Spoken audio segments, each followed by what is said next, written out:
Welcome to my channel Maths Tricks by Harsha. I am Harsha Deshmukh. मैं आज आपके लिए लेके आई हूँ MCQs ऑन ट्रिग्नोमेट्री। हम लोग क्लास 10th की एग्ज़ाम सीरीज चला रहे हैं जिसमें हम MCQs क्वेश्चन कवर कर रहे हैं।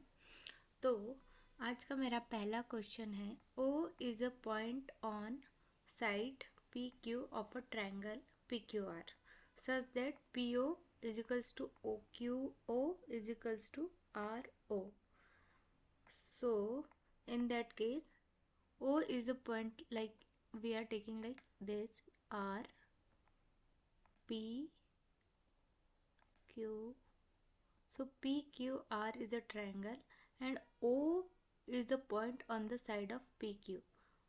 Here it is a O point and PQR such that OP is equals to QO is equals to RO. So value of these threes are equal, like these three are equal. Then now we यहाँ पे हमें देखना है कि कौन सी equation इसके हिसाब से सही बैठ रही है। तो यहाँ पे एक आप देखोगे तो एक ट्रायंगल बना है, equilateral like right angle triangle बना हुआ है। तो यहाँ पे पाइथागोरस थ्योरम काम करेगी। तो देखते हैं OP RO एंड PR का स्क्वायर, ये कहीं दिख रहा है क्या? OP RO और PR का स्क्वायर यहाँ पे दिख रहा है। तो ये अपना एक आंसर हो सकता है। ये भी देख लेते हैं RQ OQ और OR। तो यहाँ पे ऐसा तो कुछ ऑप्शन अपने को दिख नहीं रहा है, तो D अपना आंसर हो जाएगा और अदर सारे के सारे रॉन्ग हो जाएंगे। यहाँ पे पाइथागोरस थ्योरम यूज होगा क्योंकि एक राइट एंगल ट्रायंगल बन रहा है। नाउ सेकंड क्वेश्चन है, if ABC and DEF are two triangle. इसमें ABC एक ट्रायंगल है सच दैट, यहाँ पे एक कंडीशन दी हुई है कि ABC और FDE इक्वल ट्रायंगल है। तो F की वैल्यू वही होगी जो A की वैल्यू है, यहाँ पर D की वैल्यू ये D हो जाएगा और ये E हो जाएगा। तो दो ट्रायंगल अपने ले लिए हैं, एक है ABC और दूसरा है FDE and AB is 5 centimetre. AB की वैल्यू दी हुई है 5 centimetre. Triangle B is equals to 40 degree, इसकी वैल्यू 40 डिग्री है, इसकी वैल्यू कोण A की डिग्री वैल्यू 80 डिग्री है। तो अब बचता है, अभी हमें यहाँ पे देखना है कि इन तीनों में से कौन सा ऑप्शन सही है। तो पहले जब अपने दो ट्रायंगल की वैल्यू दी हुई, दो एंगल की वैल्यू दी हुई है, तीसरे की वैल्यू निकाल लेते हैं। 80 + 40 हो जाएगा 120। 180 टोटल ट्रायंगल के एंगल्स की वैल्यू होती है 180 डिग्री और इन दोनों का सम अगर 40 डिग्री 120 डिग्री है, तो अगर इसको माइनस करते हैं तो बचेगा 60 डिग्री, जो कि हो जाएगा C, कोण C की वैल्यू हो जाएगी 60 डिग्री। तो यहाँ पे E की, अब यहाँ पे कोण की वैल्यू देख लेते हैं। इस केस में E की वैल्यू हो जाएगी 60 डिग्री। तो देखते हैं कौन कौन से ऑप्शन में ये दिया हुआ है। कोण E की वैल्यू 60 डिग्री यहाँ भी दी हुई है, यहाँ भी दी हुई है ना।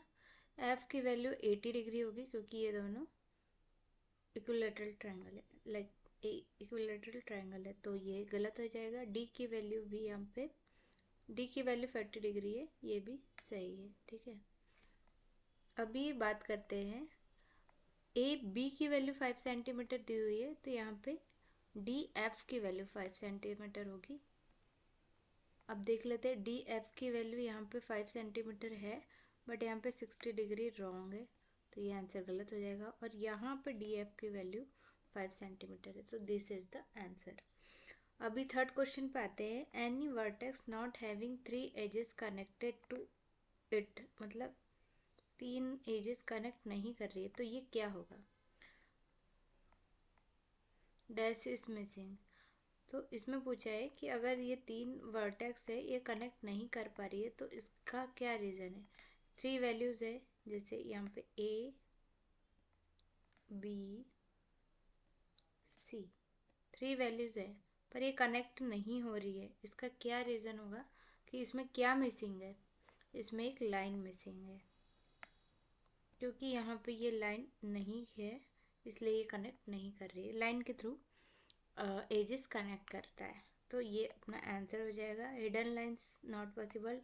डायगोनल ऑफ अ क्यूब, ये तो कहीं से आता ही नहीं है। सेंटर लाइन यहाँ से बनती है, तो इसके कनेक्शन से ये एजेस कनेक्ट नहीं होगी, तो ये आंसर नहीं हो सकता।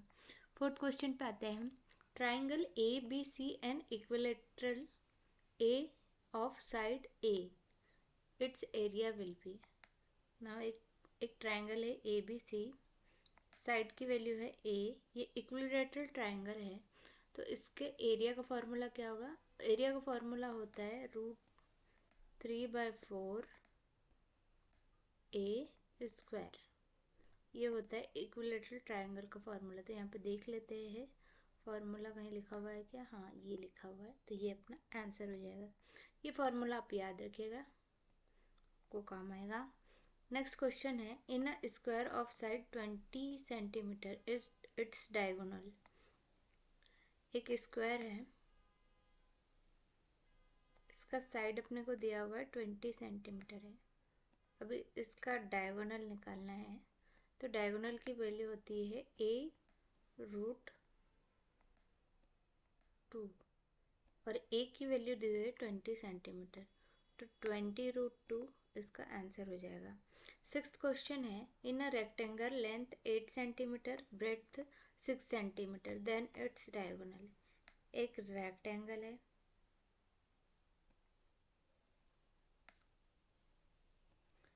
इसकी लेंथ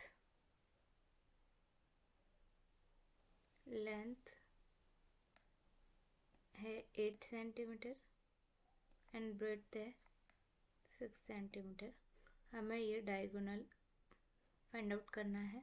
तो डायगोनल का फॉर्मूला होता है √ लेंथ का स्क्वायर प्लस ब्रेड्थ का square.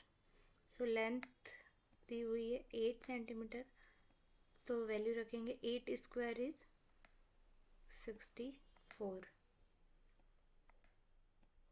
And here it is 6, breadth का स्क्वायर इज 6 का square 36, so here it is 100 √100। जब बाहर निकालेंगे तो वैल्यू हो जाएगी 30 सेंटीमीटर, तो 10 centimetre, sorry 10 centimetre is the answer. Seventh question पे आते हैं। In a rhombus if D1 16 centimetre, D2 12 centimetre, then the length of the side of rhombus is. तो साइड ऑफ रम्बस का फॉर्मूला है, ये है 1/2 √D1 square plus D2 square. तो value put कर देते हैं 1/2 √, ये सारे फॉर्मूलेज आपको याद रखने पड़ेंगे। 16 का स्क्वायर डायरेक्टली मैं लिख देती हूँ, होता है 256, और 12 का स्क्वायर होता है 144। यहाँ पे ये प्लस साइन है, सॉरी मैंने गलती से ये लिख दिया। 6 नाउ ऐड कर देते हैं, 6 and 4 10, रिमेनिंग 1, 5 4 9 and 1 10, रिमेनिंग 1। अभी यहाँ पे बचे हैं 1 + 2, 1 + 2 like 6 4 10, 5 4 9 10 and 1 + 2 3 and 4, ये हो जाएगा 400 √। 400 को रूट से बाहर निकालेंगे तो आंसर हो जाएगा 400 को रूट से बाहर निकालेंगे तो 20 हो जाएगा। 20 का स्क्वायर होता है 400, तो रूट से बाहर निकालेंगे तो 20 आ जाएगा इंटू 1/2 जो फार्मूला में है, तो 2 से डिवाइड करते हैं तो यहाँ पे बचेगा 10, तो आंसर हो जाएगा 10 सेंटीमीटर। 8 क्वेश्चन पे आते हैं। If in 2 triangles as A, B, C and D, E, F, AB upon DF, BC is equal upon FE and CA upon ED। तो यहाँ पे देखेंगे अगर ट्रायंगल की बात करें तो ये अगर ट्रायंगल है इसकी वैल्यू होगी A, B एंड C। तो क्या यहाँ पे करेक्ट है ये पूछा गया है, तो यहाँ पे होगा DFE, यहाँ से निकाल सकते हो आप A, B and then C आ रहा है, DF और देन E आ रहा है, तो D यहाँ पे आएगा, यहाँ पे F आएगा पहले और देन E आएगा। DEF नहीं होगा बिकॉज यहाँ पे F जो है वो इक्वल है यहाँ पे B के। अब यहाँ पे देखेंगे यहाँ भी F है, यहाँ भी F है, यहाँ भी B है और यहाँ भी B है, तो D के बाद डायरेक्टली F आ रहा है, E नहीं आ रहा है, तो पहले आप DFE लेंगे और ये हो जाएगा अपना आंसर। यहाँ पे बहुत ध्यान देने वाली एक चीज़ है कि यहाँ से डायरेक्टली आप ABC कर सकते हो और यहाँ पे DF के बाद E आ रहा है तो DFE होगा, तो ये हो जाएगा अपना आंसर। 9th क्वेश्चन पे आते हैं। It is a given that ABC is equals to the equilateral to the DEF and यहाँ पे अपने को BC की वैल्यू दी हुई है एंड EF की वैल्यू दी हुई है। BC की वैल्यू अपनी हो गई 1 एंड EF की वैल्यू होती है 5। EF ले लेती हूँ। Then the area of DEF is equals to area of triangle is A square, तो यहाँ पे आंसर हो जाएगा 5। 10th क्वेश्चन पे आते हैं। Which of the following triangle have the same side length. कौन सा ऐसा ट्रायंगल होती है जिसकी तीनों साइड्स बराबर होती है। हिंदी में बोले तो तीनों भुजाएं बराबर होती है। इक्विलेटरल ट्रायंगल की भुजाएं बराबर होती है। समबाहु त्रिभुज भी इसको हिंदी में बोला जाता है, तो सी इसका आंसर हो जाएगा। So guys, thank you for being with me. Please like, share and subscribe my channel. I hope you enjoy it.